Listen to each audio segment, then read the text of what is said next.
Hello, this is Chris Waddell, and welcome to Living It. I am with Jack Carr today. Jack Carr, best-selling author, has 3 novels out there. We're going to talk about those, but the last time I saw you, we had just driven bobsleds on the Olympic Park in Park City.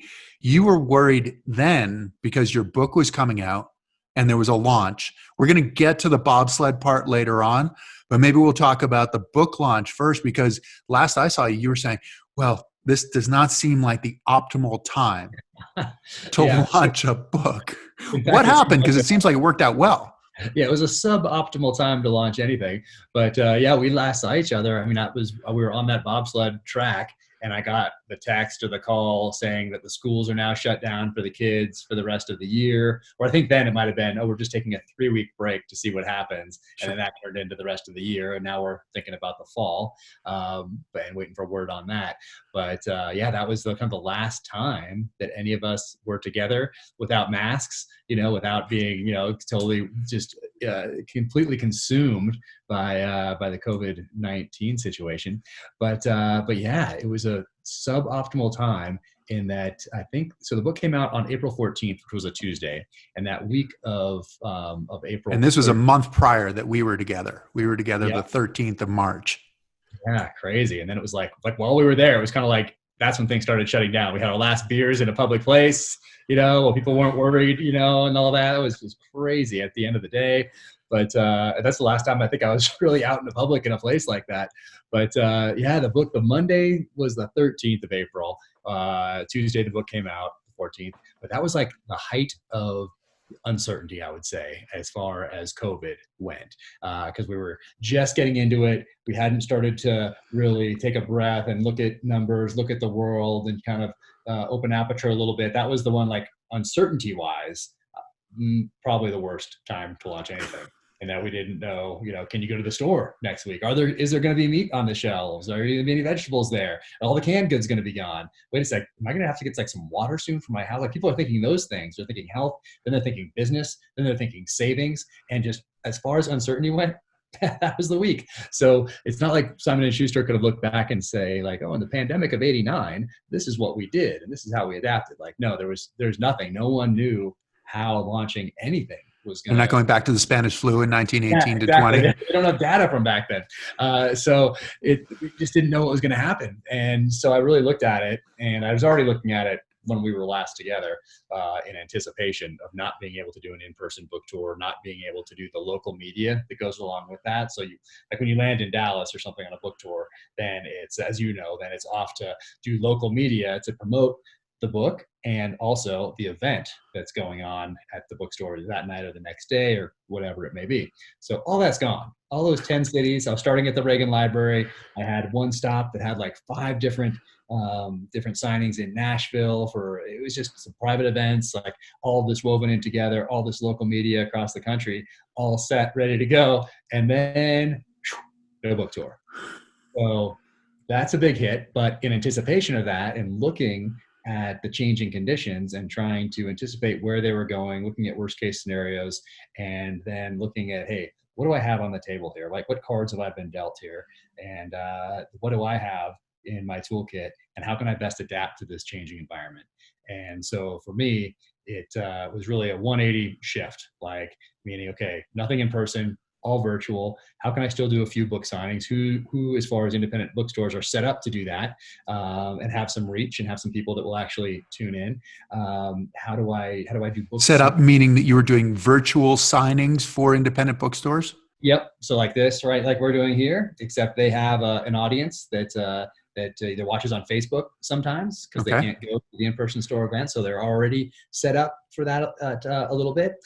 So leveraging those, looking to other industry, or not other industries, but other businesses that are also adapting, like speaking Mhm. bureaus, because they can't now do anything in person. So they have to adapt quickly too. So doing a couple with them where I sign books virtually, and then they ship them. They ship them to them, and they ship them off to people. And so Uh, you're just sitting there, you're on camera, signing a book to John Smith, putting it in the envelope, and here you go. It's going out tomorrow or going out later today, and you'll get kind it of. in 2 days. Is that Kind of. really what happens is they send you a bunch of books beforehand, you sign them all, and then you have a few around you during the virtual signing because you're talking, you're answering questions. Sometimes there's a mediator, sometimes there's not. Sometimes you're just talking to a blank screen and there's some questions that pop up on the side. So each one's a little bit different, which also means you need to troubleshoot ahead of time because last time your mic was turned on for Zoom or for whatever else, and now you're on a different platform, and so it's a scramble.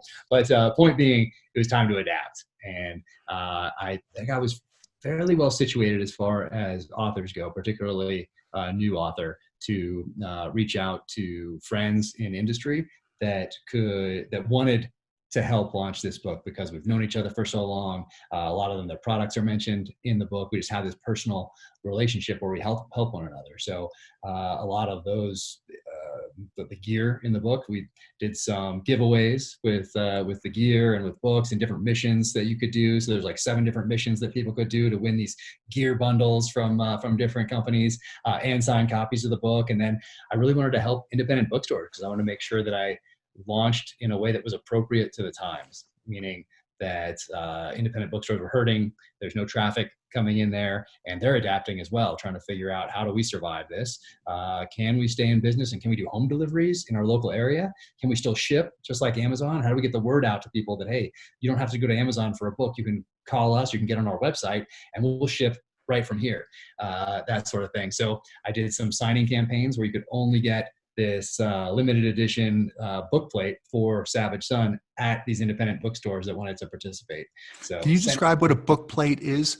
A book plate, I don't have one right here because they're in the other room, but it's like a thing that, like a sticker that has something on it. Typically it doesn't have like a graphic on it. It has something very minimal, but I did one that had something pretty cool on there. It'd be an arrowhead. It's kind of like this one on my shirt. And then I signed all those and sent them to these bookstores across the country.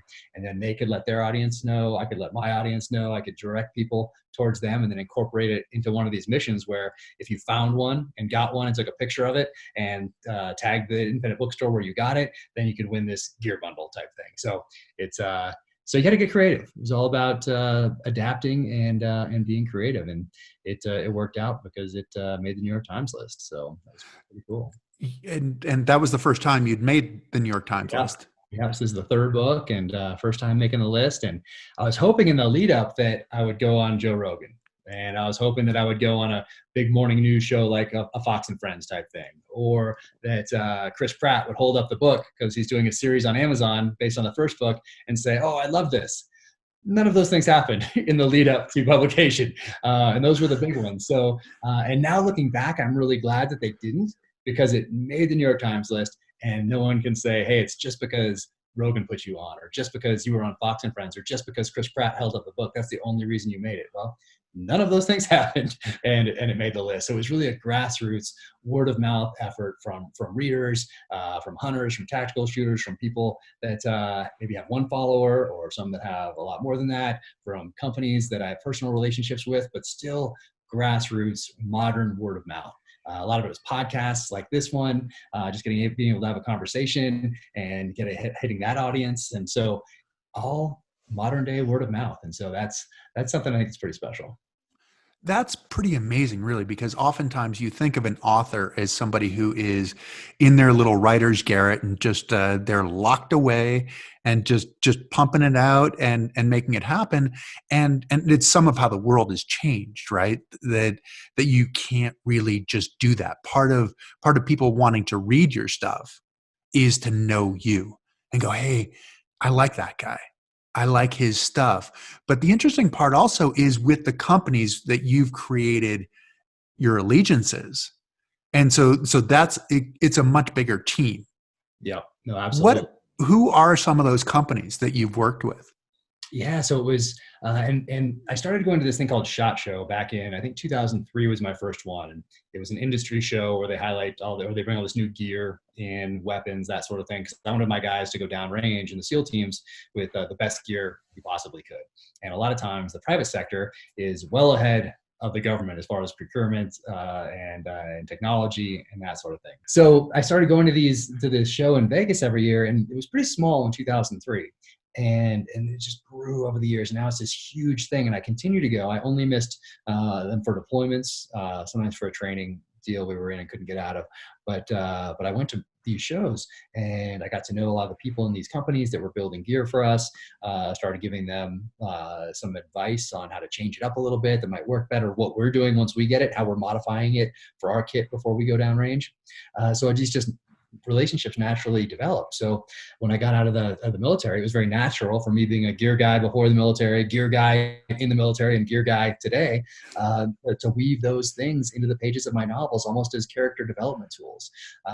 Bring conversations between guys that like Land Cruisers versus like Defender 110s, Land Rovers, 9mm versus 45, Kydex holster versus leather, that sort of thing. So I weave those in because the way what someone carries, what kind of gear they carry, how they carry it tells me a lot about them. It tells me a story. And so I use that in my novels. So it was very natural for me to then reach out to these companies and say, hey, do you guys want to do something for the launch of this book? And they all stepped up and everybody wanted to do something. So Gators Sunglasses, San Diego, I started wearing them in 1998. I found them in a little Harley shop down in, I think in Chula Vista, California.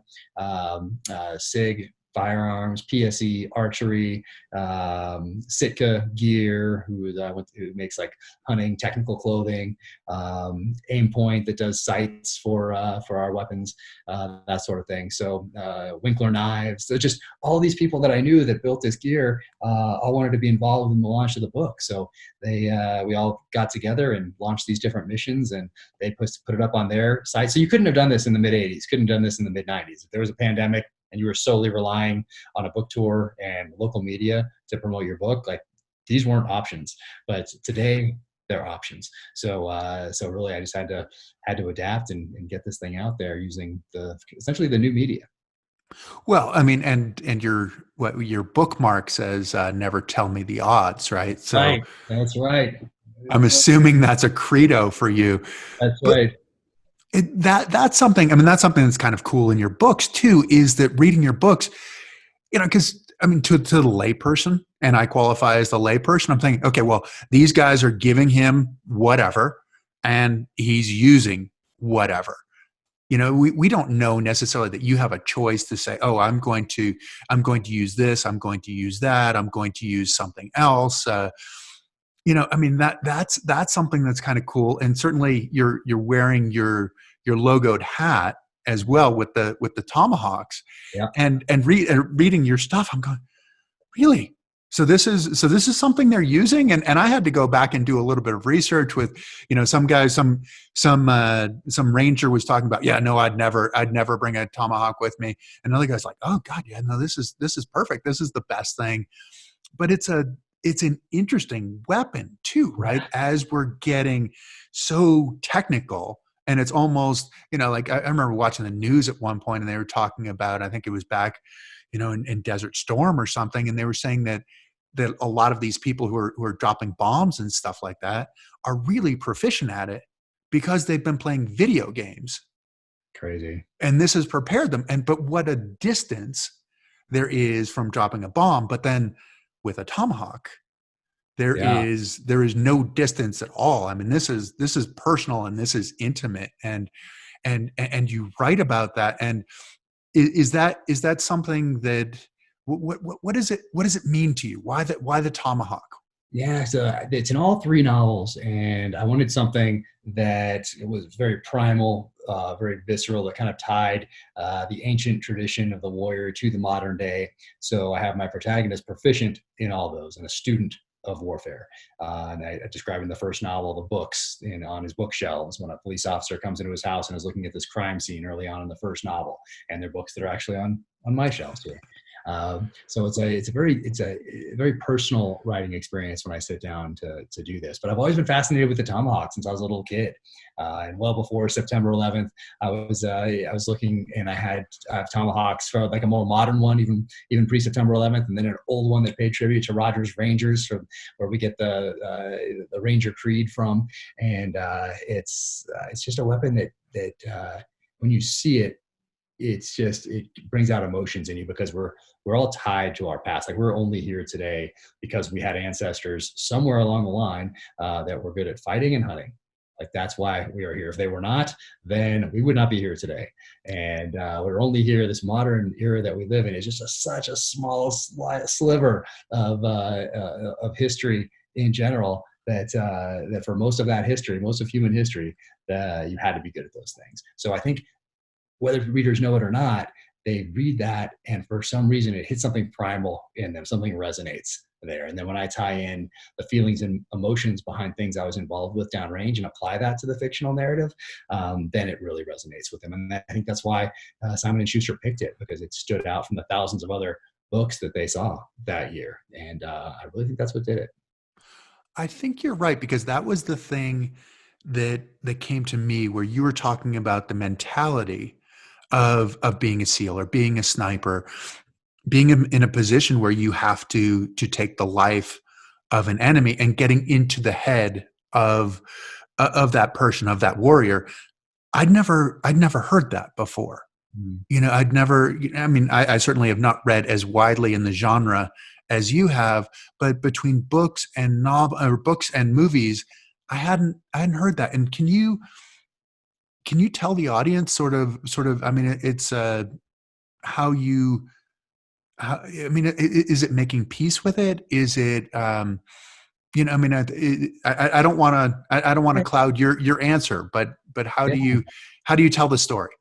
Yeah, no, actually do it, especially in that first one, when he comes back from a very violent encounter in the first book in Mexico, and comes back to the States and is reflecting a little bit on what he'd just done as part of his journey of revenge in that first novel. But when I sat down to write the first one, I thought this is just going to be a great escape for people. They're going to get it from Hudson News as they walk through the airport, read it on the plane, read it on the beach, wherever they're going for vacation. And as soon as I started writing, I realized that it was going to be a much more personal experience. And that's what was going to differentiate these books from the others that were out there. Like, as soon as I sat down, like, it was clearly evident.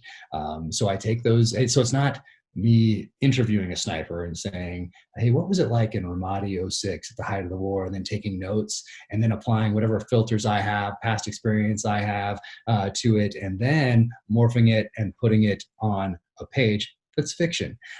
So there aren't all those barriers and filters and biases and whatever else. It's just me reflecting on experiences that I had, and then taking the emotions behind those and putting them into this fictional narrative. So there's less filters in the way, if that makes sense. And so it's not me interviewing someone and then processing it and then applying it and having lost a lot in translation. No, it's a direct translation of those feelings to a fictional narrative. So that's I think that definitely makes it stand out.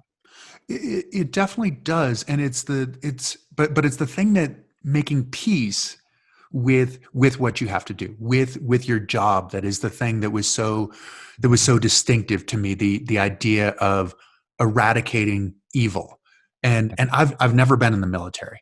I've never, I mean, in some ways you talk about the gun thing and all that, and for me, I'm in a position where I would not want to introduce a gun to a situation, because more than likely it would be used on me, because I wouldn't have that, because I might have that moment of thinking, okay, is this right? Is it not right? And I think that's one of the hard things to know is when things are right and when things aren't right. And obviously you've done a lot of preparation to get to that point, but you're still a human, and sort of justifying the human side with the occupation side, to me, was something that was really interesting. Very therapeutic process in that, I was very fortunate downrange, and that the decisions I made worked out for whatever reason.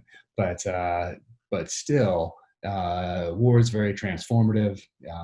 Combat is very emotional experience, and being able to channel that in a way that moves your life forward, and hopefully makes you a better citizen, better husband, better father, and in this case, a better author. I think there's something very therapeutic about that, using that past experience, using that foundation as a way to move forward in a positive way.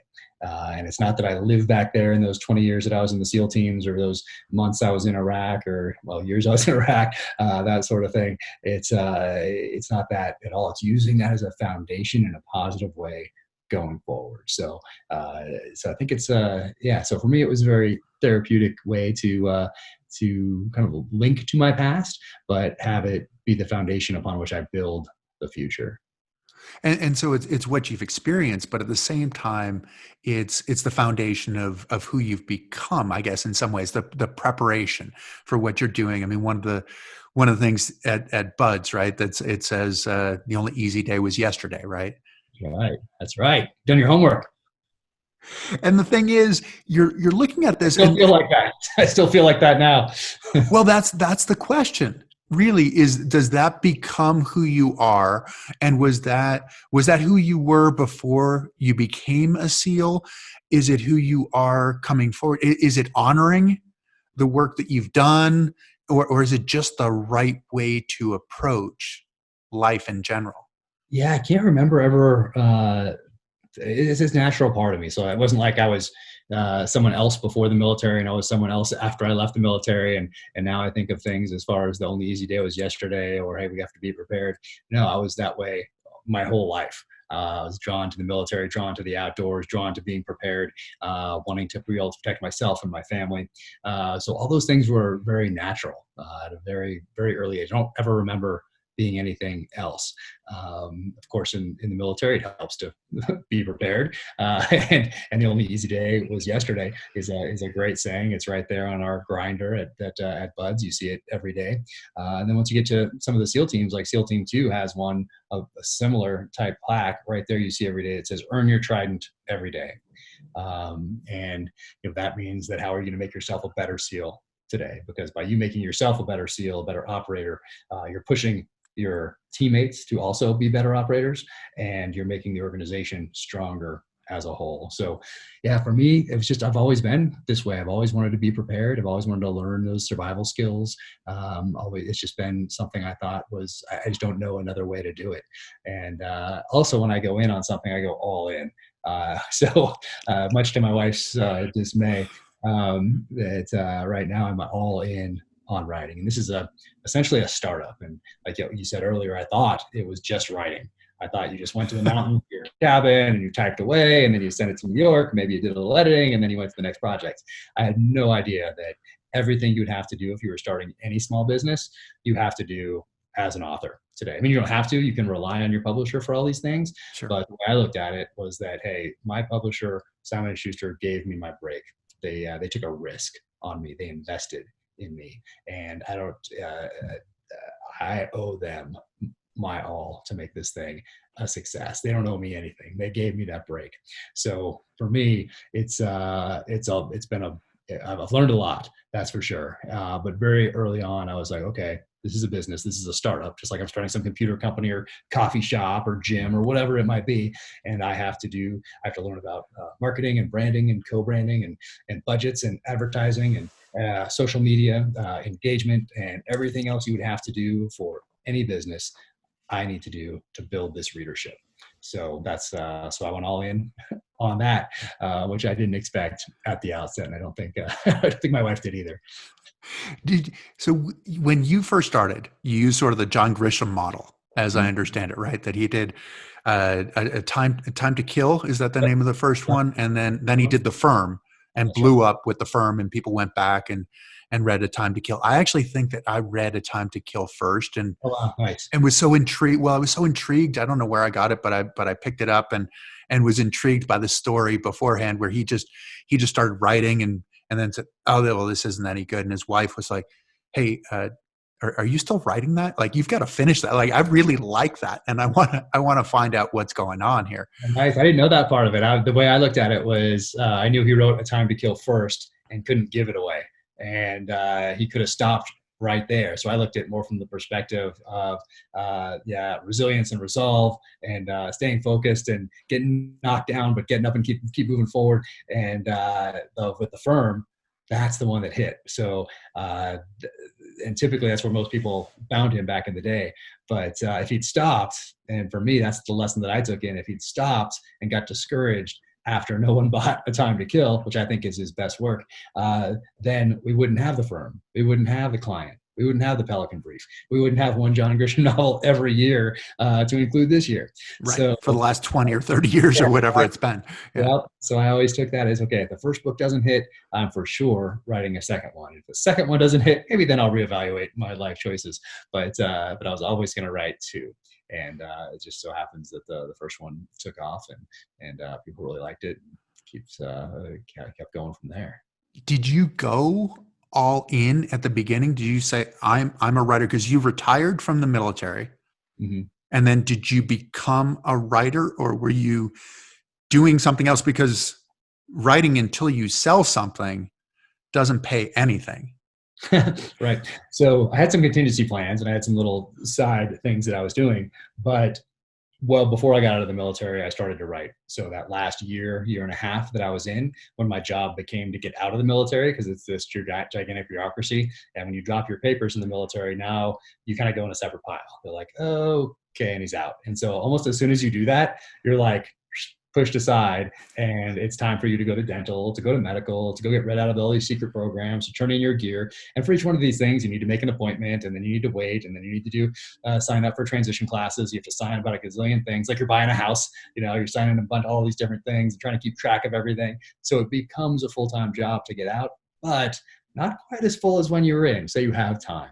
So that's when I started writing that first novel. So the first. So you were still getting paid as you were getting out. Yeah. So you had that cushion. Yep. So it wasn't done by the time I got out, but it was close. I had a few more months of editing to do. Like, I had a finished manuscript. I had the rough draft by the time I got out in June of 2016. And I'd say by November, I had finished all the edits, and it was as good as I could possibly get it without professional help. And that's when I sent it off to Simon & Schuster. So between June and November, I had a couple side things, but I made the decision to become a professional writer. And I got that from Stephen Pressfield, who's now a dear friend of mine. He's such a great guy. He wrote Gates of Fire and Legend of Bagger Vance. And he has a series of books on creativity. And one's called The War of Art. Another one's called Turning Pro, Warrior Ethos, Authentic Swing. But in Turning Pro, he's like, make the decision to be a professional. If you're a professional, you sit down and you do the work, you write. And so for me, right after I got out of the military, I went to Mozambique to do some research for the second novel. And as I was flying over there, one of the customs forms says occupation. And I distinctly remember thinking about Stephen Pressfield, and I wrote writer. And so in my head, I had become a professional writer right then. It wasn't something I dabbled in, that maybe if it takes off, then I'll become a professional. No, I was already a professional writer in my mind. And this is before you sold it. Yep. That was before you'd sold anything. Yep. And then I got to Simon & Schuster, and Brad Thor cracked the door for me. He's another author in this genre. He's a mutual friend, actually. Brad's a friend of mine as well. Yeah. Such a great guy. So he had sat next to a friend of mine at one of these fundraising events for the military. And then that friend had helped him with certain aspects of his novels, because his protagonist is a Navy SEAL. And as I was writing, my friend said, "Hey, do you want to talk to Brad Thor?" And I said, "Yep, I'd love that. Will he talk to me?" Because I knew no one in publishing, no one in Hollywood, I knew no other writers, nothing like that. And he said, "Yeah, let me set it up." So set it up, and Brad spent about 45 minutes with me, and it was like a job interview. And I think he wanted to make sure that I was writing for the right reasons and didn't just wake up and say, "Oh, you know what? Maybe I can make money at this writing thing. Let's give this a shot." And so I told him how I grew up surrounded by books, and my mom was a librarian, and I grew up in the 80s reading all these guys with protagonists who had backgrounds that I wanted to have one day, like guys like Tom Clancy and Nelson DeMille and David Morrell and A.J. Quinnell and J.C. Pollock and Mark Olden and Stephen Hunter. And I just loved reading those books, and knew that one day after the military, I would write books like that in that genre. And eventually he was like, "All right, stop talking to me. If you write a book, your friend told me some things you did in the SEAL teams, and if you write one as a thank you for what you did in the teams, I can let my publisher know it's coming. I can't guarantee, I'm not going to read it. I'm not going to give you any advice along the way. Don't call me at all. And I can't guarantee they'll even open the package at Simon & Schuster. Can't guarantee they'll read one word. Definitely can't guarantee they'll like it." And now that we're friends, he tells me, like, he thought they were just going to like read a couple sentences and be like, "Brad, what do you want me to tell this guy?" But instead, the opposite happened. And so I'm forever thankful to him for doing that. So mostly I sent it off to Simon and Schuster in November. Brad let them know it was coming, and in December I got the call that said, "Hey, we want to meet up and talk about it." So flew out to New York in December of 2016, and they said, "Hey, we want this, but you need an agent." And I was like, "What's an agent?" And so they introduced me to 4 agents, and I picked one. And then a couple weeks later, they did the deal. So yeah, less than a year out of the military, I had the publishing deal. But I heard Brad said to you, "I won't read anything. Send it to me when it's done." And you called him and said, "Hey, it's done." And he said, "Is it really done? Like, have you done everything?"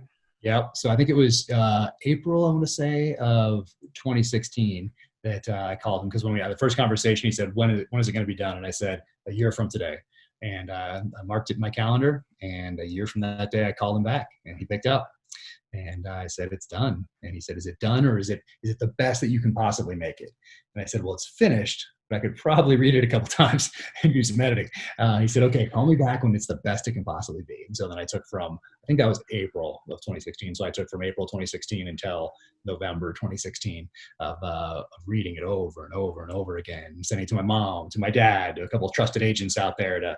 By agents, I don't mean real agents, I mean friends that read it and give me some feedback on it.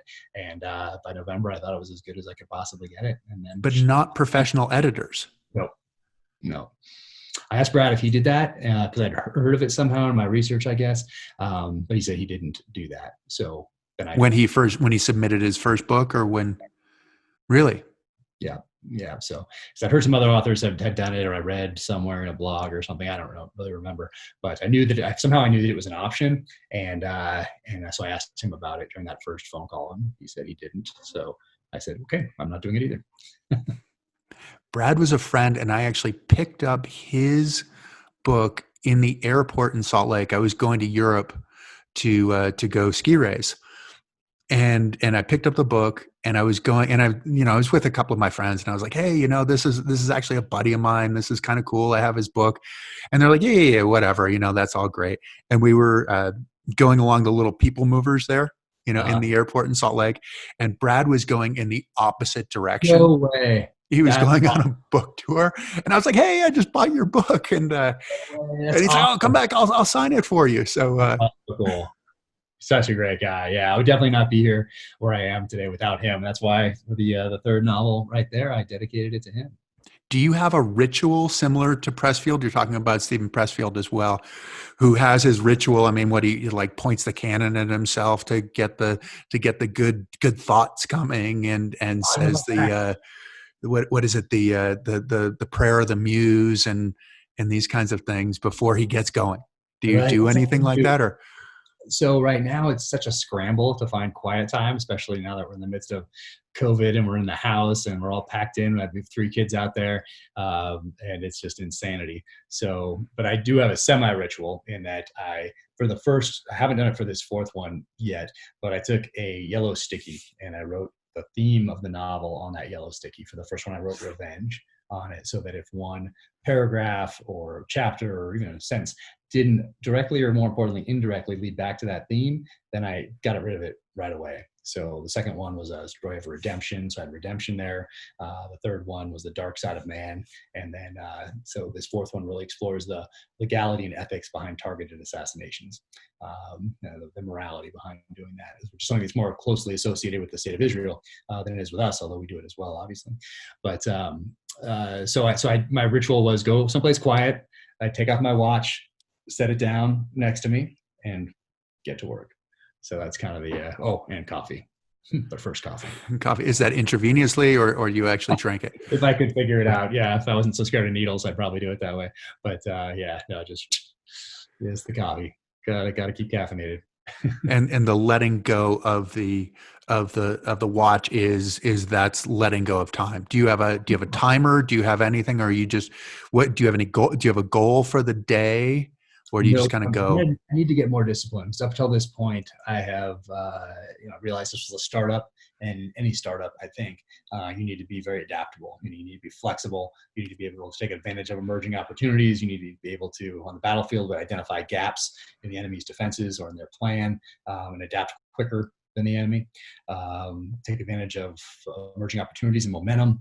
But I think now that this third novel has hit, it is time to get more disciplined in my approach. Meaning, up until this point, everything's been a mad scramble, mad dash, sprint, opportunity here, off I go, like that sort of thing. Now that foundation is more established, it's time to get more disciplined about the approach. Meaning, if I have my writing time blocked off, and if someone wants to do an interview or podcast or whatever it is, well, the answer is no during that time. And my publicist deals with all that, and I am writing. And I have that 4 hours, that 5 hours, that 6 hours, whatever that is, blocked off to write.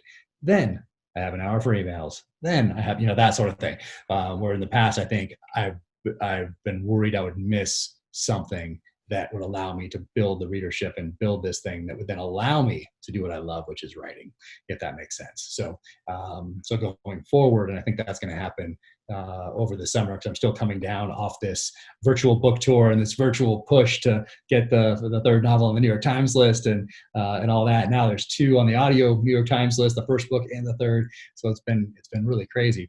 But yeah, I'm going to get more disciplined in my approach here. And that I'll have the day broken down into segments in that writing one, because the interruptions are what kill you, as you know, when you're writing. Like, interruptions are the ones that just kill you. So having that time blocked off just to write, just to do emails, just to do social media, like that sort of thing, that's the next phase in the development of this brand, essentially. Well, because it's hard enough to get yourself pointed in the right direction when you're writing. I mean, it's the easiest thing to procrastinate on. It's true. There's nobody else there. There's no one else over your shoulder. There's no one watching you, seeing what you're going to do. Like I don't know, somebody in a supervisor or anything like that. So yeah, it can be, but I haven't had that luxury. And I think not having the luxury of being able to procrastinate or not do something that is productive helped. It's also exhausting. So it's to be able to sit there and just daydream. Daydreaming is an important part of writing, and an important part of being creative, and just sitting there and thinking about things, writing down a couple notes as they come to you, and maybe doing a little research here and there as you're going. I think that's all part of it for me. And I think you can probably get wrapped around, okay, am I sitting, am I writing, physically putting my fingers on this keyboard? If not, it was a waste of a day. Not really. Like I was just doing my reading list I do a monthly reading list that comes out. So it's 6 books from my reading list. I didn't want to put out my huge reading list just one time and have it be over. So I take 6 books from that, and I talk about how they impacted me when I read them, that sort of thing. And I was just reading in Tom Rick's Fiasco this morning. I was just catching up on that one because I read it, 2011. I think I read that book.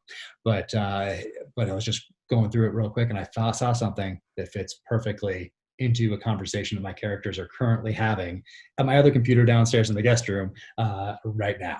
So had I not been doing that, which is not directly writing the new book, but it sparked something, and I saw a passage that is going to be brought into and woven into a conversation that my characters are having in the 4th novel. So it's crazy where these ideas come from, and how you get them, and how, like, if I decided not to do that today, like, who knows if I would have ever even woven that in. And it's all, the process is kind of crazy.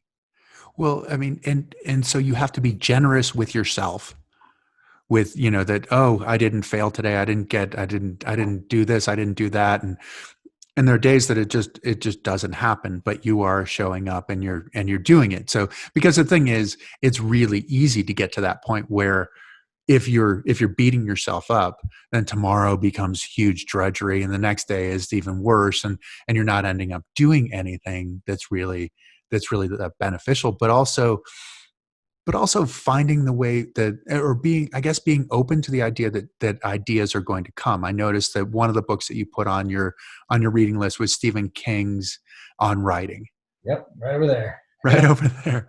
And he talks about like the boys in the basement, right? That it's like he shows up at the same place, and if you show up at the same place every day, then inspiration knows where to find you. And I like that. Yeah, what a crazy story. I love those books that or authors that are more autobiographical rather than how to for authors. John le Carré has what's called the pigeon tunnel over there, which is kind of autobiography, but it's about writing, but it's really his life story on writing. Successful novelist. I got Frederick Forsyth over there that just showed up the other day. So I'm going to read that soon. But I love those. And Stephen King's, oh my gosh, what a story as far as resilience and sticking with it. Like, oh my gosh, like he was just writing some little, I forget how much it was, but it was not much that he would sell his stories to magazines for. And just what an incredible story. And then, after being a success, he gets hit by a van, almost hit by a character in one of his novels, almost dies, has to come back from that. Like, what an amazing story. And then that guy ended up dying in mysterious ways. Oh, really? I didn't know like that. Later on, right? I think he talked about that it was sort of like the guy died in his sleep and nobody really knew why. And it's like, I think you messed with the wrong guy. That's freaky. I did not know that. That's crazy. I think so. I don't know that I don't know if it's urban legend, but I feel like I read that. I feel like it's actually in his book. And but it's because you're self-taught, right? You're self-taught on writing. You're writing from reading, which a lot of people talk about. If you want to be a writer, you need to be a reader. Yep. I'm a fan first. And it's not like I just woke up one day and then went back and read all the things that I should have read or something like that. No, I read those my entire life. I read Hunt for Red October. It came out in Naval Institute Press, 1984. I read it in 1985. So these things have all been a part of me. And I read them through the lens that allowed me to like experience the magic of those novels during the time that they were written. So, height of the Cold War, Reagan's in the White House, 1984 Olympics, Iran hostage crisis, TBA hijackings, like all these things are happening. And I'm a kid at this, during this very formative time from like 1980 to 1990, let's say, and I'm reading all those guys. So that's really what I'm trying to capture when I'm writing, is that same magic that I felt reading those books during that time frame. That's the kind of magic that I'm trying to capture. And what's the magic specifically? What do you mean? I mean, they're capturing the moment, or what is the specific magic? All those books that I mentioned, all those authors, there's one thing that differentiates them from ones I have not mentioned, and it's they have heart. And that's what it is. It's they have heart. So there's something that there's a structure, of course. And I got introduced to Joseph Campbell very early on when he did a series of interviews with Bill Moyers on PBS called The Power of Myth. That was 1988. My mom being a librarian, she sat me down. We watched that together. I read Hero with a Thousand Faces right after that. I've read it again since. But there was this monolith. There was this hero's journey. And I applied that from that time up through today. If I see something that doesn't work on TV or in a movie or in a book, or doesn't work for me, then I kind of apply that and say, what was missing there? There was no mentor. That may be what it is. And maybe it's something that's just internal. I can't quite put my finger on it, but he wasn't given knowledge. He wasn't given a tool to help him when he got to the crucible and was tested, that sort of thing. So there are these elements that I very intentionally wove in, although most won't even notice them, wove into all the novels. So that's always there at the forefront. But what differentiates the really great authors in the genre from just good stories is the ones that resonate have heart. And so that's the magic. And is the heart through your protagonist? Is that how we're seeing the heart? I think in mine it is, and in other ones, it's one of those things you can't quite put your finger on if you have to try to explain it, and it probably doesn't have it. It's that one intangible that you can't write down or can't, when you get to the end, say, oh, I know what's missing. It was the heart. Let's put that in. No, it doesn't work that way. That's the intangible right there. So yeah, it's just I don't know how to explain it, but that's what it is. Do you feel like, because a lot of these authors have sort of almost like a theme kind of thing, like, that draws all of them together. You say you have your sticky note that you put on your computer, and like as a kid I'd read some like Ludlum and these kinds of things where it was like sort of megalomania kind of thing was always the enemy in some ways, and with yours it looked like, which I was sort of surprised a little bit about it, with the corruption within the government. Mm-hmm. Yeah. And which is kind of an interesting situation too, in that you worked for the government. Right. So yeah, it's very natural for me, I think, because of my experience in Iraq and Afghanistan, seeing those situations get worse over time, that sort of thing. Just seeing us more embroiled in those countries, strategic visions changes, strategic mistakes. That if we had made those same mistakes tactically, then we would have been court-martialed and thrown out of the military. But at the strategic level, you get promoted and go sit on boards of various different companies and make $90 a year for showing up for one meeting. So for me, making those guys essentially the quote unquote bad guys, whether they're just enablers or they're maybe enabling by their ineptitude, or they're actually bad guys and evil by design. For me, it's natural for me to explore those, because then that's a lot of how I felt on the battlefield. So for me, that's probably going to be a theme: the gigantic bureaucracies, the politicians who send young men and women to their deaths who never did it themselves, that sort of thing. So people that enter politics and then all of a sudden they emerge 10, 15, 20 years later, much more wealthy than they entered. And it wasn't because of their salary.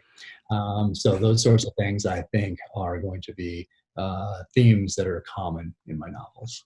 What is the contrast between what you experienced on the SEAL team versus what you see, what you had to deal with on the bureaucratic level?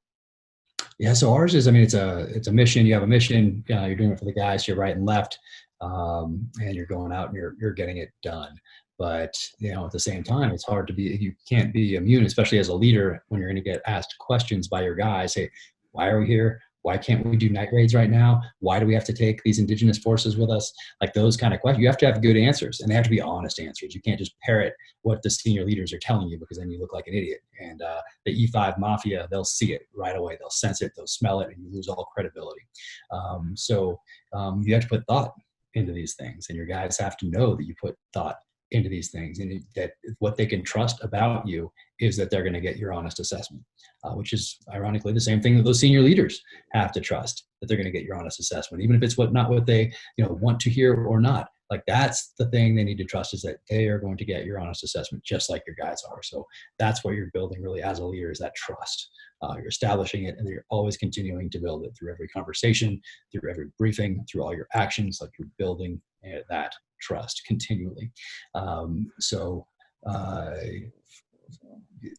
was I going with that? Where was I going with that? It's a little interesting too, because I think, you're talking about the leadership side, but I think, and tell me if I'm wrong on this, but every team member is really giving as much as, as I understand it, to be on the SEALs, you are giving as much as you possibly can. It's not like you're punching a time clock. It's like, I can do more to be more prepared and to be a better teammate.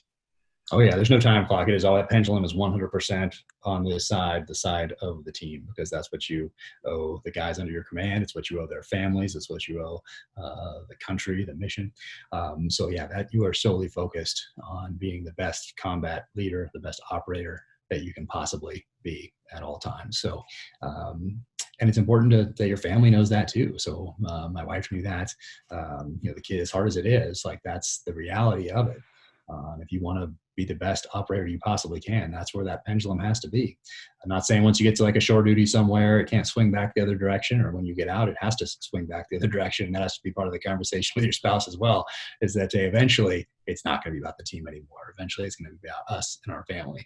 But right now, at this stage where I'm getting ready to take guys into Iraq or take guys into Afghanistan, I owe it to them and their families to be as prepared as I possibly can to make the best decisions under fire that I possibly can. So, it's a pretty, it's an interesting place to be and to work. And it's, for me, I never looked at it as a career. It was always the profession of arms. It's not the career of arms for a reason. And those are things that weave their way into my novels as well. Are you ever more challenged in your life than you were at war? Yes. Yes, 100%. That's the short answer. But okay. As you know, we have you're getting knocked down. I think that's also one of the things about these books that resonates, is that what we share with everyone else on the planet is that we're going to get knocked down. Each and every person is going to take a hit. and are going to get knocked down. What's important isn't just getting back up, but it's how you get back up and move forward, because that's going to impact those around you. And it can maybe impact not just your spouse, not just your kids, not just your immediate family, but anybody in your circle. So that's what we share with everyone, whether there's someone in sub-Saharan Africa, somebody in Northern Europe, someone in China, wherever. Doesn't matter. Everyone's going to get knocked down and going to have to keep moving forward. So that is really woven into the pages of these novels as well. And I think that's also why they resonate, because people can relate to that. And for us, as you know, we have a middle child with some severe special needs, which is why we ended up in Park City, because of the National Ability Center, which is right down the street. And we discovered this during my last couple of years in the military, when I wasn't taking guys downrange anymore. And we started coming up here to ski, and we found the National Ability Center and looked into that. And then we brought our middle child up here with us, and we brought someone with him to help, though. And we realized, hey, we don't need to stay in San Diego. We're not tied because of his condition to the support network that we've established here in San Diego. We can move somewhere. And so we ended up in Park City, mostly because of that, the National Ability Center down the street. So point being, we didn't expect that to happen. He was born with a genetic condition that means he needs 24/7 full-time care for life. So everything from eating to changing diapers to walking. I mean, he can stumble around a little bit, but he's a sweet little guy, but he needs full-time care. You have to be on him every single second of every single day and zip him into a thing at night. So that's more challenging dealing with that as a family than anything that happened downrange. I mean, downrange war is primal. We've been doing it since the beginning of time. You have certain, I mean, you shouldn't be a shock when something goes wrong downrange. Like, that's the enemy always gets a vote. And in this case, with our son, life got a vote.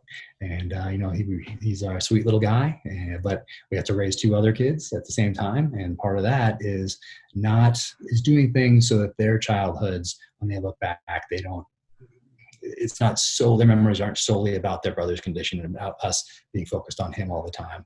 It's raising them, hopefully, in a way that makes us all more loving, compassionate people because of our experience with our middle child. So that's kind of how we look at it. But that is each and every day much more challenging than anything that I experienced in the military. Does that relate to one of your mottos on your website is strength and honor? It's easy to see that in a military, it's easy to read that in a military way. But Yeah. what does strength and honor mean to you? Yeah, I mean, it's a way to live life. It'll be an example to those other kids, and an example to other families that are dealing with something, even if it's not exactly the same. It's some sort of adversity. So it's my responsibility. It's our responsibility with my wife we're just doing the best we can, like everybody else, but kind of seeding that in that foundation of strength and honor. Like that resonates definitely beyond the confines of the battlefield. And I'd imagine it's not a one-way thing as well. It's not you and your wife having to be strong and honorable. I'd imagine you see some great strength and honor in your middle child, but also in your other children as well. I mean, it's not, you think you're teaching them, but I'd imagine there's probably a fair amount that you get to learn along the way too. Yeah, it's fascinating about how resilient kids are, and especially for them, it's all they've ever known. So he's the middle one, but even our daughter, who's the oldest one, is just a couple years older. So all her memories are of her brother with this condition. So it's all they've known. It's their normal. We just try to live each and every day in a way that makes us all more humble, compassionate, loving people, and that way as a family as well. So that's really where we find our strength, is in that. And it isn't it. Go ahead. You're forced to, because the alternative is not an option. To let it get you down, to let it drag you down, to just think about the worst parts of it, that sort of thing. Like that, that's not an option. It's not a way to live that's going to benefit anyone. But sometimes it's almost like if we're forced to do something, it can be a gift as well, right? I mean, it seems like to a certain extent, you are somebody who seeks who seeks situations that require your best. So This one's in a way, you're forcing yourself. What's that? Yeah, this one certainly does, each and every day. That's for sure, which is also exhausting.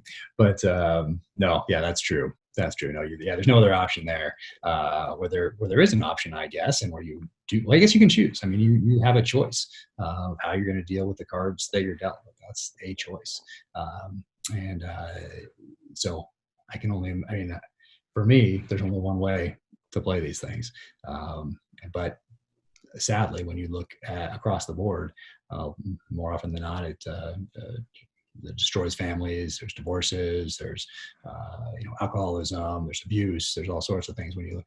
So for us, like none of that stuff was an option. You got to play the cards you're dealt and play them the best way you can, in a way that hopefully helps as many people along the way that you possibly can. Well, that's a message for all of us too, right? I mean, we do think oftentimes that if something happens, that it's almost a chemical response, right? But we do have the ability to figure out how we want to craft a response and what is the most healthy and beneficial way to create that, and healthy for us as well. I mean, oftentimes we can be the victim of our own chemical situation in our own bodies that goes, yeah, well, that's not really the direction I need to go. It's not the most beneficial direction. Now, back to the writing just a little bit.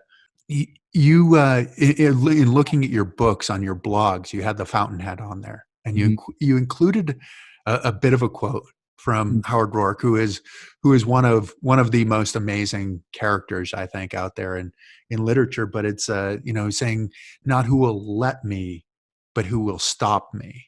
That's right. That's right. I love that.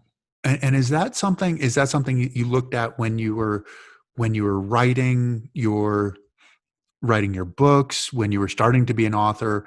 Or is it something that informs the rest of your life? Is that a big part of who you are? Is like, well, you can try to stop me, but Yeah, I that's felt that way before I read that. And I think for me, reading both The Fountainhead and Atlas Shrugged just reinforced things I already knew, or things I was already feeling if someone hadn't taught them to me, or taught me how to think logically, or whatever else. It just kind of reaffirmed, like, it's okay to think like this. Like there's nothing there's nothing wrong with me. And so that quote in particular, it's been of course it's all over things that say Ayn Rand, and it's morphed a little bit, but really it's her character that says it in that paragraph near the beginning of the novel. But yeah, no, I love that, and of course it's her coming out through that character. But Ayn Rand is a fascinating individual in her own right. There's a great documentary on her that I think came out in '97 or '98. But it's incredible what she overcame and what she did throughout her life. But yeah, I've always felt that way. Yeah, and I don't like getting pushed around. That's the other part. Like when someone pushes, it makes me very angry. I don't like getting bullied. And so yeah, I think there's a part of that in there too. So Howard Roark thought the same way in there. And he was that's in a certain scene in the chapter where the dean of the school of architecture is sitting in the office and essentially telling him to comply or else. And yeah, he wasn't going to stand for it. He's going to be his own man. So follow his bliss and be true to his vision. So that resonated with me. Yeah, who's going to stop me? But that's a big challenge. I mean, it's a big challenge for people in the world, where oftentimes we feel like we need permission from somewhere else in order to move forward. But it's also reflective of the naysayers. I mean, there's so Yeah. many naysayers. There's always going to be somebody like, Oh, yeah. really? Why you're gonna? I mean, I'm sure you heard a ton of that. You're retiring from the SEALs. You've had a good 20-year run, and you're saying, well, I'm going to write novels now. And imagine there were a couple of people out there who said, you're an idiot. Why don't you just get a job and be a grown-up? Oh, yeah. Well, they said the same things like when I was going to be a SEAL. It's the same thing. It's the same. It's the same type of people said the same types of things. You know how hard that is. The odds of becoming a SEAL. Do you know how hard getting published is? Do you know how hard it is to write a book? Do you know how hard it is to get published by Simon and Schuster? And my answer is always the same: no. I have no idea, because I didn't spend any bandwidth worried about that. All my bandwidth, like for the SEAL team, 80% attrition. That's why I want to go. That's all the thought that I gave to it right there. That was 1 second. Everything else was focused on making myself the best BUDS candidate I could be at the time. And then after making it through BUDS, then the best SEAL, the best operator I could possibly be. So I always want to continue to improve along the way. But yes, same thing. Yeah, everybody a lot of naysayers out there. I mean, all one needs to do is go to the comments section of a YouTube video or anywhere else on social media and sift through some of those comments. So don't spend too much time there, because it's oh man, it doesn't do anything for your faith in humanity. That's for sure. Spend too much time amongst those comments. But most of the people spending time on the negative side of that, of those comments, like if only they took that negativity and applied it elsewhere to in a positive direction, to improve their station in life or their families, or to help somebody out, lend someone a hand, make someone's day, instead of doing the exact opposite of all those things. Like, I think it's I don't think there's many of those people on their deathbed are going to be like, I wish I'd left one more horrible review and ruined somebody's day. I wish I could do that. Please hand me my phone. Like, I don't think so. I've never heard of that. I hope you're right, that there aren't people who are saying that they wish they had. I wish I'd just done a few more horrible reviews and ruined more people's days. Like, I don't think you get to your deathbed and think that way, but maybe I'm wrong. I don't know, but I'm certainly not going to live that way. So I try to, I try to never miss an opportunity to make somebody's day if I can. But as you acknowledge, these things are difficult, right? I mean, going through SEAL training, getting through 80% attrition rate, you can ring the bell at any time. You can go over and you can ring the bell and you can leave. You don't have to struggle to ring the bell, but you're done. You're not coming back after you ring the bell. And being a writer is a really similar thing too, right? I mean, sometimes I've heard, about some writers that, that happy hour comes earlier and earlier every day, that it can be a real challenge. Is there a story that you tell yourself in those difficult moments, those moments when you want to quit? Well, yes. And I'll go back to the BUDS. And so what I thought about a lot was putting things in relative terms. So meaning, well, I'm sitting there on the beach, or I'm in push-up position on the beach. I'm getting yelled at, or it's day 3 of Hell Week. I'm on the verge of hypothermia. Everybody's quitting in droves. And the instructors are yelling at you that you're no good. All we need is one more quitter, and everybody else gets to rest for a minute, or whatever it is. I thought, you know what?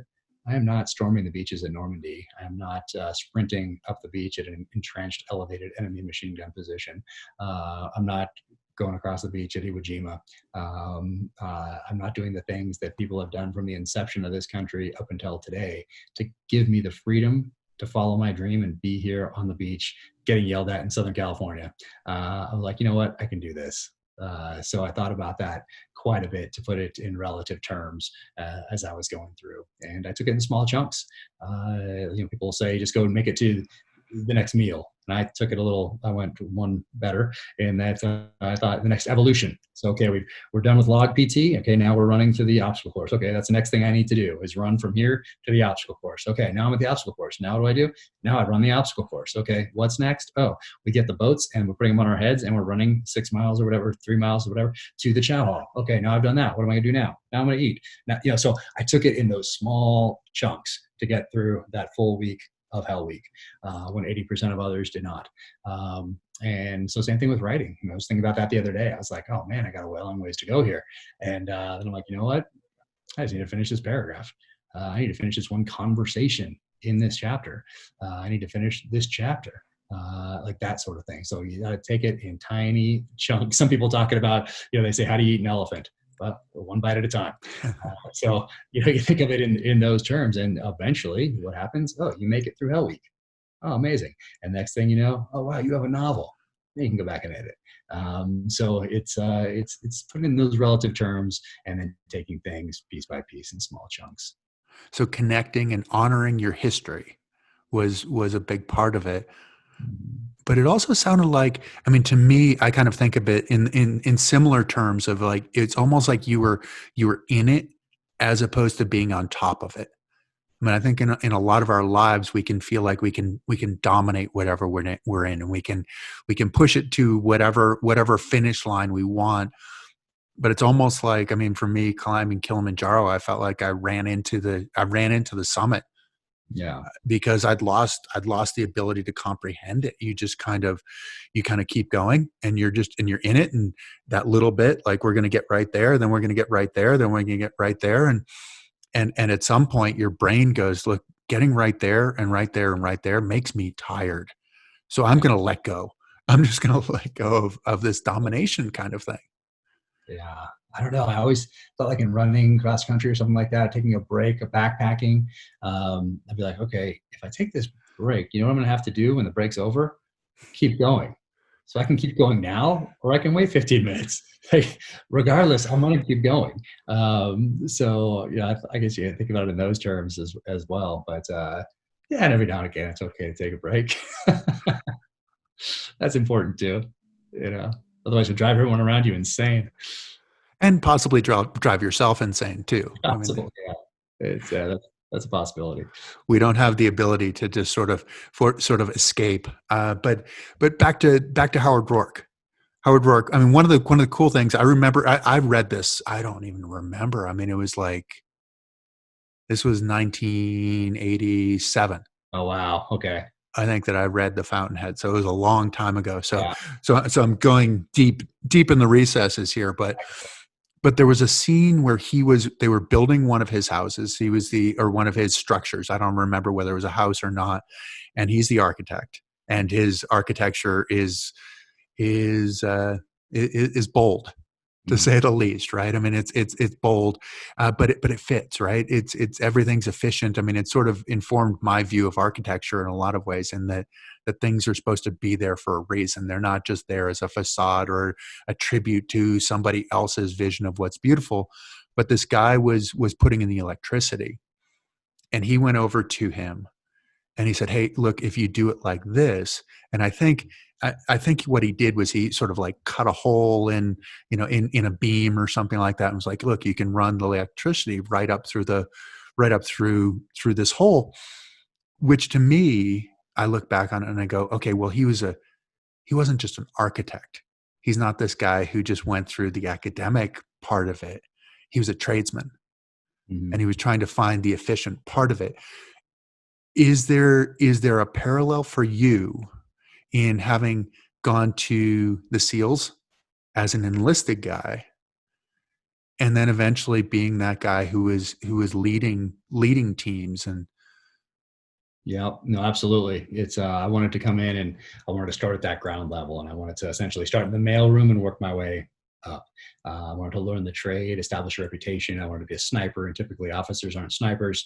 And what I didn't want to be was the caricature of an officer that was always portrayed in the books and movies I read in the '80s, where he brand new officer shows up in Vietnam, makes everybody shave and press their uniforms and start saluting, and then immediately leads them right into an ambush. Like that was kind of like what happened. And I was like, oh, I don't want to be that guy. Like, I'm not going to do that. How do I get around that? Oh, I learned how to do this first. And I go in as an enlisted guy, and I learn how to be a sniper, and I learn the trade. I learn how to work the radios. I learn how to work the automatic weapons. I establish that reputation. So there's that foundation of trust. And I never forget what it's like to be the E5 sitting in the platoon space, waiting on the word from my officers and chief who are in the meeting with the commanding officer. Like, that's what I never forgot, is what it was like to be that E5 and be part of that E5 mafia. And for me, that worked. Not saying it's the way to do it for everybody, but for me, that was the way that worked out. And yeah, so it's the same thing. Same thing. Got to learn that trade, establish that reputation, that foundation, and really, it's all based around your character. So that's what really forms that foundation. well, character, and being able to instill trust in the people that you're leading. You're not just leading because of whatever insignia or bars or whatever you have on your jersey. It's or on your uniform. It's based on who you are and how All you based on conduct trust. yourself. Yeah, all based on trust. That's for sure. And I'd assume that's something you feel like you have to earn every day as Oh yeah. well. Every interaction is an opportunity to continue building it. So you can't let one of those opportunities pass by, because it's that important. It could be just a one word greeting in the hallway, that to a huge brief, or to running a full on exercise in a desert warfare training center, or whatever it may be. That all establish. It's all an opportunity to build trust with the guys. Did the Navy prepare you to be a SEAL more than the books that you read? No. Which one prepared you more? Books. Yeah, Navy did nothing. Really? Oh, ridiculous. If I mean the Navy, I think of the regular Navy, like boot Okay, camp. but the SEAL teams, did the SEAL teams prepare you to be a SEAL as much as the books that you read, or did the books prepare you more? Oh, yeah, the SEAL teams. I'm thinking when I think Navy, I'm thinking like all the like officer candidate school, boot camp, like that sort of thing. Big Navy, or none of that stuff. But I'm sure there's a couple of gems here and there that I picked up, and I try to block boot camp and OCS out of my mind because it was so horrible as far as allocation of time, energy, effort, and resources. Anyway, basically saying it was useless. In my head, yes.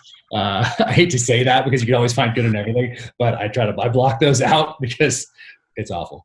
We just get yelled at for a few weeks. It's great. Good times. Folding underwear and t-shirts and you're making your bed. It's great stuff. But yeah, no, when you get to the SEAL teams, I think when I got to the team, I had one Vietnam era guy still there who had a break-in service. So we still had one of the Vietnam guys around. Some senior level Vietnam guys were still there, but I mean, the ones that I interacted with as a new guy. So we got to pick his brain. We had a couple guys that were on the airfield in Panama, Patia Airfield. We had a guy that was in Mogadishu as a sniper working with the Delta Force guys there. So we had guys who had been part of, who had experience in some of the flashpoints that had happened since Vietnam. So yeah, those guys, the lessons from the guys in Vietnam were still being passed along, and those really Vietnam for special operations was a watershed moment in history, and that we developed our tactics, techniques, procedures that lasted right up until, and even some of them through to today. But really between Vietnam and September 11th, when we weren't in sustained combat operations anywhere in the world, we had flashpoints, but not sustained combat. We really lived off their reputation.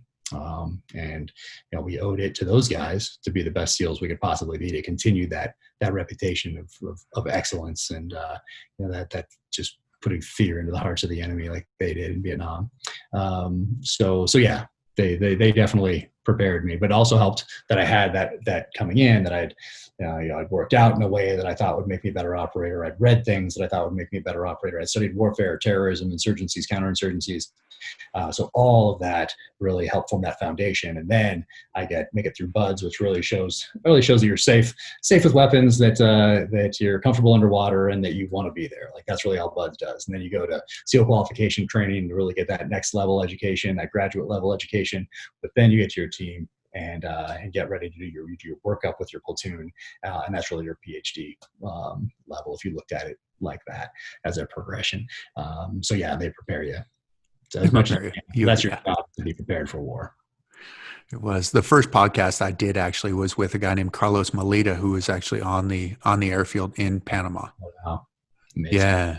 And actually he's in a wheelchair now as a result of, he got shot. He had 3 rockets, and he took the middle rocket out because they didn't know exactly. His job was to guard the entrance. Oh, wow. With that. And so he was ready if something happened, and he actually got shot right where the rocket would have been. Jeez. Wow. Yeah, that was a crazy situation right there. Ugh. But he said that was a change because there'd been a gulf of time in between.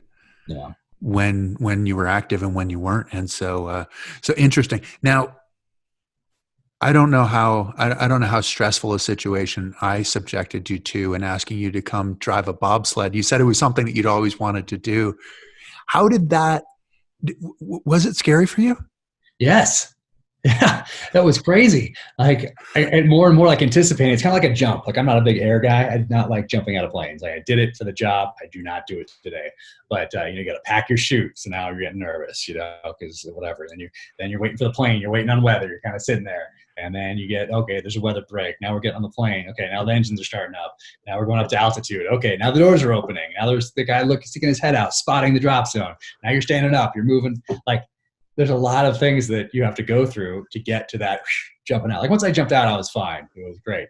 But I had those Things same that could go wrong along the way, right? I and mean, that's what you're going through in the mind. You're going through, okay, procedures. Okay, here's my procedures, and then here is what happens if I look and I don't have an inflated chute behind me. Here's how I troubleshoot this and problem solve as I hurtle towards Earth.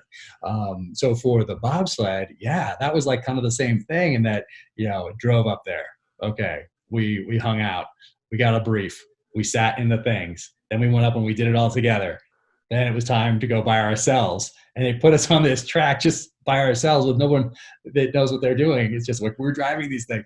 So yeah, that was crazy. And then once you're in it, once they shove you down that track, like you're in. There's no getting out. Same thing when you get to that door and you jump out of the plane, like you're in it. You're not. Same thing like at a rapid. If you're going to do your kayaking and you get to the top of that rapid, although I feel much more comfortable there for some reason, and then you drop into that rapid, like there's no getting out of it. Like, yeah, you can, catch an eddy or whatever, but not really. If you're in the middle of a rapid, like you're committed, like you committed to jump out. Bobsled, same thing. You commit.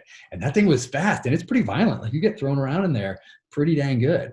And it's fast. And it was cool though. I'm glad I did it. That was awesome. But yeah, I appreciate you inviting me. That was awesome.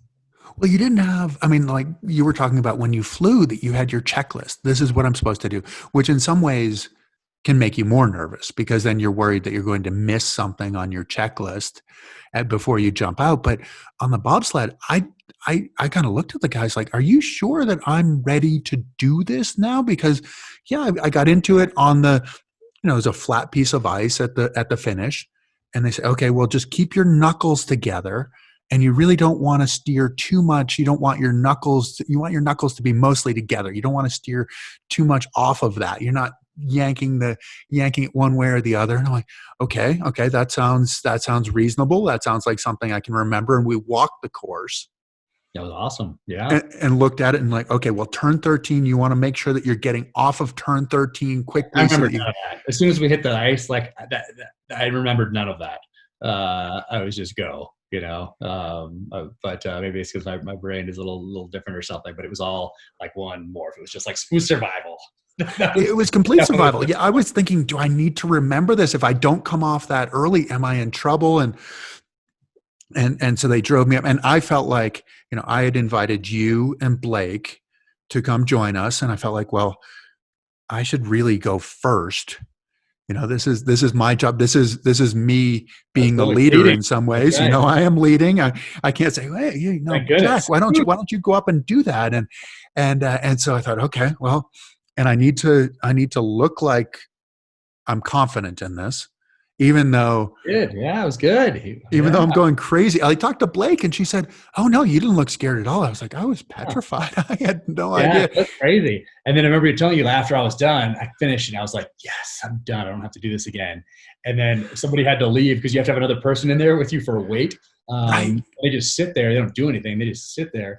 And then Blake was like, you and Blake can go together. I was like, oh, man, I got to go twice more and I'm not in control this time. Oh, that was awful. But I did. I can't say no. I'm like, oh, I would have liked to have said no. But I know. We didn't put you in a great position there. We knew that you couldn't say no and we needed somebody else and you were the brakeman and it's actually worse as the brakeman. It's kind of like being in the backseat of the bus. Because you're not actually doing anything. You're not braking as you go down. It's only at the end. It's like after you've crossed the finish line, now you brake. So it's being a brakeman is not, there's no skill involved. It's just, after this is over, then I stop it. Like, that's it. It's not like you're breaking into a turn, coming out of the turn. No, it's just, you're just hurtling down this thing. And at the end, just put your head down. Yeah. Keep your head down. That's pretty much it. Yeah. That was one of the coolest things that I've done just because in some ways it's like, you don't feel like you really have permission to do that. You're like, hey, can we do this? Can we drive it? Right. And sort of you're past the velvet ropes there and to be able to do, but also that it happened in one day. Yeah, it was crazy. And thank goodness we got it in because I think that was the last day they did anything. They shut it all down after that. Shut down completely. And I went to the supermarket afterwards because I was leaving and coming up to our little cabin afterwards because my wife was up here and I went to the supermarket and there were aisles that were completely empty. I mean, there was not a shred of toilet paper in the whole place. But it was also like the produce. There were produce parts where there were just it, and I couldn't. Right now, we've approached a time that is so different than anything that I've ever experienced in my life. Like I can't remember shortages. I remember the gas shortages, I guess, back when we were back in the 70s when we waited in line to go to the gas station. But short of that, I can't think of anything else where we were really in this kind of a situation.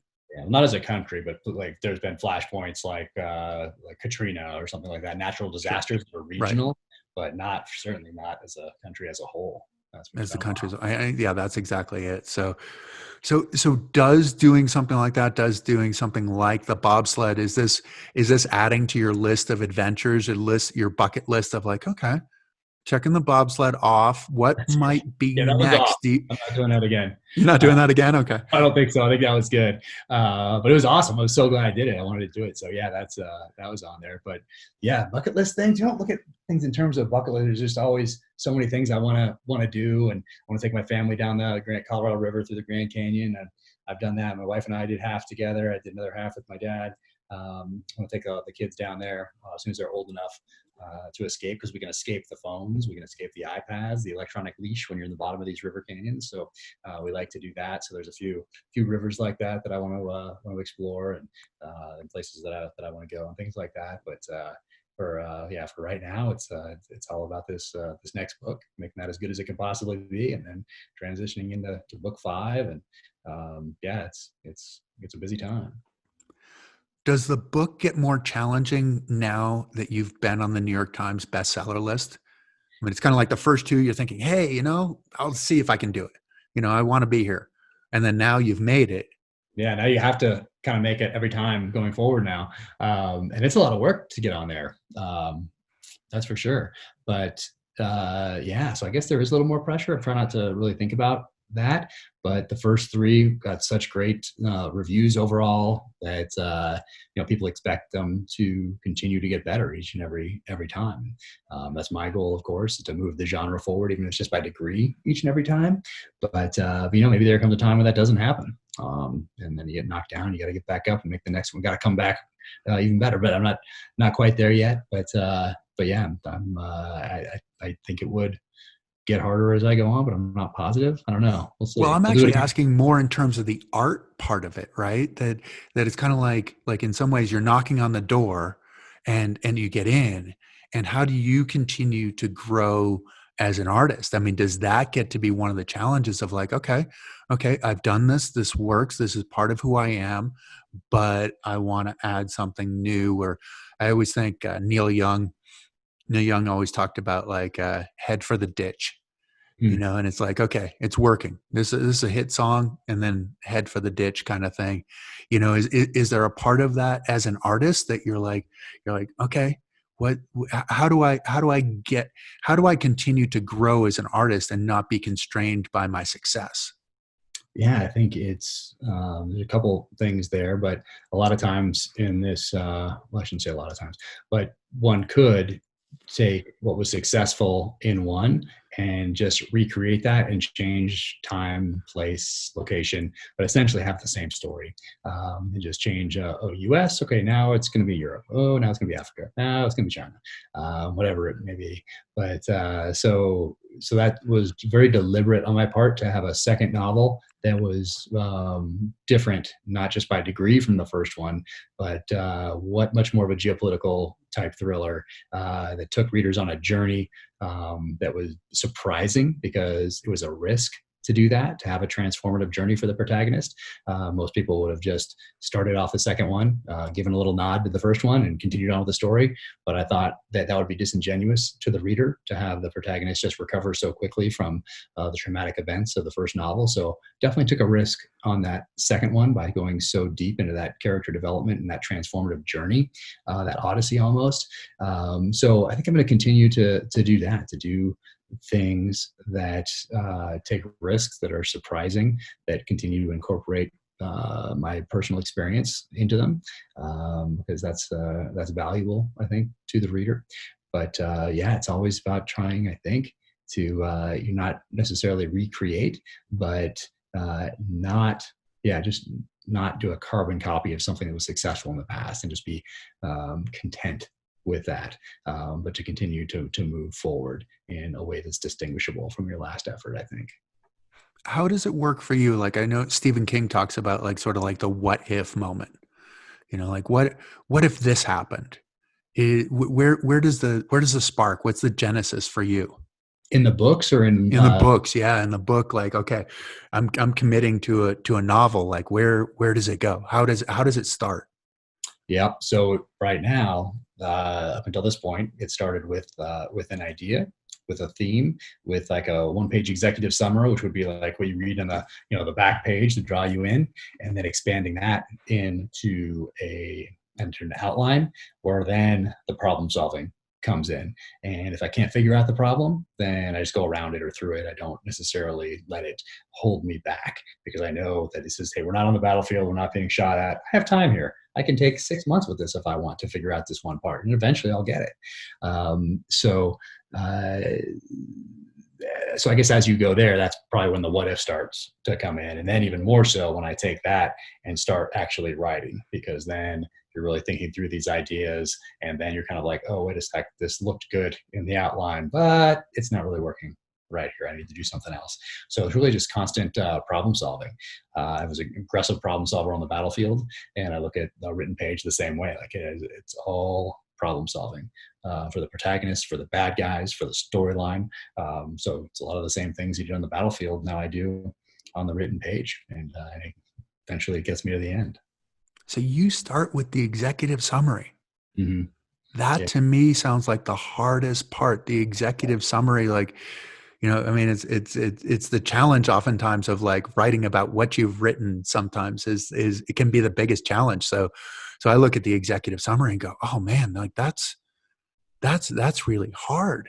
That's the one where you look at the page and go, oh, I feel really dumb right now. Like, don't I know what I'm talking about? So you start there. Don't jinx me. My goodness. No, I mean, I've read so many books over my lifetime, and so many of these over my lifetime, so many, the inside flaps to things over my lifetime. Like I like that part of it. It's like Really? a preview to a movie. It's like a preview, like, oh man, I want to see that movie. Well, that's the same thing. Okay, now we have that, but now you actually have to have a good movie. Like you can have a great preview, and then you go to the movie, you're like, oh man, what a letdown. But so now you got to take that preview, and then you got to make it into an awesome film as well. So it's Okay. yeah, I like it. I like every part of the process. So it's kind of the thing that gets you going. It's like, okay, here's a great executive summary. Here's the book flap right here. People are going to want to read this. I'd better get to work and write it. That's it. And you're just catching up in some ways. It's almost like you've already started. Exactly. You started with the end. You started with the finished product. Now you got to get there. Yeah, this is almost like you're selling the book. Here you go. Yeah, there's an executive summary that I didn't want to read. Like, then I should probably go and do something else. So maybe that's part of it too. So that has to be good, because I could write this whole thing, spend a year on it, and then when I got to this part, no, this has to be good. Like, this has to be great, and that's the lead in. So so that's kind of how it worked for me. That's interesting. It's interesting. I mean, it makes sense to me in some ways. I feel like when I was competing, like in downhill, I often talked about that. It was, for me, it was often the race to the first gate. That if you can be committed to the first gate, because you're going 70 miles an hour or whatever, and doing this in a monoski, and I'm sort of a higher level injury. So like when I'm in the air, I don't have the ability to correct. I'm kind of, once I'm in the air, I'm going wherever I'm going, however I'm going. I can't bring the front end up or down or whatever. There's no correction whatsoever. So I always thought, okay, if I can get to the first gate, then I'm good. Like then everything starts to slow down a little bit, but I have to completely attack it, as opposed to, and it's sort of, in some ways, it seems like an analogy to what you're talking about. Write the executive summary. I'm committed. I'm pot committed. Like, do you tell people about that? Do you share it with anybody? I have to. I gotta send it to the publisher. That's it. Okay. They start getting things that they're on a schedule. There's a timeline. There's other authors. There's deadlines for them. That sort of thing. So they need that early. in my case. So yeah, so I'm committed to it. Like I can't change it, maybe a little bit here and there. But yeah, I'm pretty committed once that thing's out there. Yeah, you give them a manuscript and they go, what is this? Yeah, This exactly. the, Yeah. This doesn't match what we just sent out to all the booksellers. So yeah, no, it's gotta be on point. we have a problem. Wow. That's cool. Well, so the third one, I have not read the third one yet. The third one is Savage Son, and this Yep. is where he's coming back from brain surgery. That's right. Right. That's the beginning of it. Yeah. And I'm excited. So this is going to be great. And so plans for the future are writing the fourth one. Does the fourth one have a name yet? It does, but it's top secret. Top secret. Okay. Well, hey, this is part of your job, so I'm not going to try to get that out of you. So what else? Any other plans for the summer? Or I mean, it's a little up in the air, isn't it? It's up in the air because the kids' summer plans are all canceled. So it's a mad dash to figure all that out. But yeah, it's writing book 4. You're continually promoting the first 3. You're staying engaged in social media by offering something of value throughout the year. So you're not just holding up a book when it's time to buy it, but you're growing that audience, growing that readership throughout the entire year, to continually, move the whole entire brand company forward, essentially. So there's that. And then I'm the executive producer of the series with Chris Pratt on Amazon. So, and I advise on the scripts. So it was me and the showrunner, screenwriter for the pilot episode. And it's awesome. I am so fired up about it. I love it. And now since they've sold that to Amazon, now there's a writer's room. So there's like 8 people. Now it's virtual via Zoom in a writer's room every day. And they get in contact with me to ask questions. And then once those scripts are done, they'll send them to me and I'll get the red pen out and go through it and send it back. And we'll work together and get those all done. So there'll be 8 to 10 episodes and hopefully start filming in, I don't know, late 2020, early 2021. You said red pen. Does that mean, do you get final say in what happens, or how does that work? Chris has final say. Yeah, Chris has final say. Okay. So I get to put my input so that by the time it gets to him, it's closer to his vision of keeping it gritty and authentic and visceral and primal. So yeah, it's a really cool thing to be involved with. I would imagine that's exciting to see your words become images on the screen as well. It's crazy. I'm also only talking about it too much because I don't want to jinx it, because it's it's crazy. It'll be, I don't even know how it's going to be when it comes out, because right now I'm focused on book 4, but I love the direction they're taking it. Of course, it can derail at any point during the process, I guess. But so I'm just kind of keeping my expectations low. But at the same time, it's cool to be involved and be a part of making this as good as it can possibly be. Being a one-man shop too. So I mean, you're not a one-man shop, but being involved in so much of the startup business that you said, what do you love and what do you dread? I love that I don't have a boss. Okay. I'm not working for someone else. I control my schedule. How much work I put in is directly proportional to how much I grow this foundation for the future. So I could have sat back and done nothing and have a much smaller readership than I do now. The other part of that is the dread of knowing that I'm all in on this all the time and there is no break, and it is all up to me. So it's the double edge of it. But I much prefer not having to go and not have to deal. There's no office politics. There's no me working for somebody I don't like. There's none of that. It's freedom.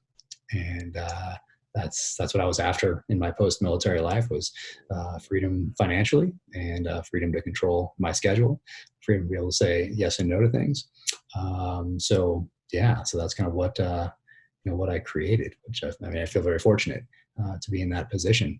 But yeah, that's what I love about it. It's all up to me. What time I get up, what time I start writing, who I talk to, who I jump on a podcast with. There's nobody else that controls that but me. And there's no one holding me back. That's it. That's probably it right there. There's no one holding me back. I'm not in a job like, if only I wasn't in this chair, if only I didn't have to be sitting at this desk right now working for, whatever company, then I could write. There's none of that. I can write because that's what I do. So it's freedom. That's awesome. It's freedom, but there is no coast. You don't get to. There's no coasting. You have to. Like, You're 4 responsible. o'clock, I'm out. See you guys later. I'm not going to think about this job until 9:30 tomorrow morning. Like, nope. It's constant. It's 100% all day, every day. There's not a second I'm not thinking about this, either the writing side or the business side. There's never, my mind will not let me take a break. So that's, I don't know. Is that a good thing, or is that something that in the future you'd like to give yourself a little bit of time? Or do you do anything? Do you do any meditation? Do any of that kind of stuff or work out in a lot of ways? It sounds like you've got I some. prioritized a lot ahead of those other things in order to build this. So I realized I only have so much bandwidth, and I'm going to have to allocate resources. And I could be in great shape right now and have an okay third novel. so you gotta make choices along the way there. So I'm not in that great shape right now, and the novel's crushing. So you just gotta kind of figure that. And for everybody, it's going to be different. But no, the answer is at some point I would like to have some breathing room, and that's why all this work is going in now, to build that foundation, so that in the future I'll have even more options and opportunities, and I'll have even more options of which to say, you know what, I'm just going to turn off for a little bit right here. Or, you know what, I'm going to try to get up in each morning and do my meditation and do my journaling and then do my stretching and do my workout, hang upside down for a few minutes, have my tea.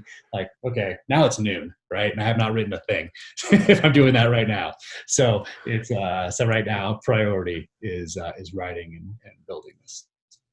Right. But it also sounds like given who you are, that you want to put the work in so that you know what is important and how something needs to be done, so that then if you can allocate, if you can give a particular job off to somebody else, that frees up some time, that you know and know what the expectations are and can work with them in an educated way. Oh yeah, all about being most effective, making the most effective and efficient use of your time, because that's our most valuable commodity. And so it's always about doing that. But in order to get there, like right now, it's solely focused on. And I feel like there's a transition. I feel like I'm in this transition phase right now, where I've been at this full-on sprint since I got out of the military to build this. And now I'm at this stage where it's time for a shift. There's been a discernible change since the New York Times list, since the Amazon announcement, since the Joe Rogan podcast, in that, there's a bit of a foundation here now. There's some there's a solid foundation. Now I think this summer is a time to really think through how to shift to make more effective and efficient use of my time. So I'm right there on the precipice of that right now, I think. Awesome. Well, good luck with that. Thank you for joining us. Thank you for joining us on the bobsled as well, too. That was awesome. Yeah. Let's not do it again. We'll just skip right to the beers part at the end. That sounds like a great idea. Well, thank you so much, and good luck. Good luck with the writing. Good luck with the business. Really, I mean, that's a big part of it. Appreciate it. Thank you. Get together soon.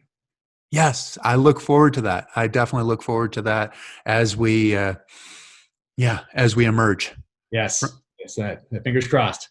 It really is. So, stay safe out there. All right.